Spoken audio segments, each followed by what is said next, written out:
Biniro ni It's Showtime host Vice Ganda si Kapuso star Alden Richard sa kinaaliwang paraan ng hosting nito sa naganap na Miss Universe Philippines 2024 Coronation Night nitong Miyerkules ng gabi.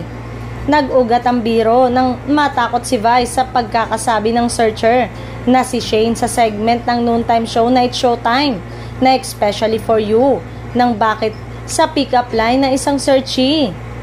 Napansin naman ni Kim na natatawa ang ex-boyfriend nitong si Makmak.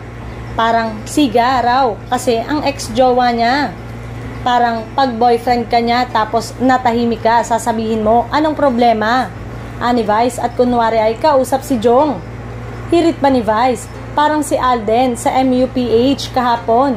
Galit si Alden kahapon, di ba? Hi Alden, bati naman ni Vice sa aktor.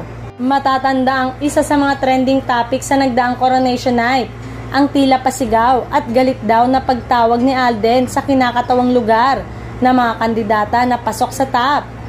As expected, trending ang pangalan ni Alden sa iba pang social media platform habang nagaganap ang pag-host niya sa Miss Universe. Nakatutok ang fans ni Alden sa live stream ng pageant at panay post nila ng positive comment. Puring-puri ng mga fans ang looks at husay ng Asia's multimedia star sa pag-host. Hasang-hasa umano siya sa Itbulaga Sunday noontime shows at talent search competition ng Kapuso. May iba namang dapat isalang sa Showtime para matuto ng tamang hosting, say ng madlang people. Sa ngayon ay wala pang tugon, reaksyon o pahayag si Alden patungkol dito.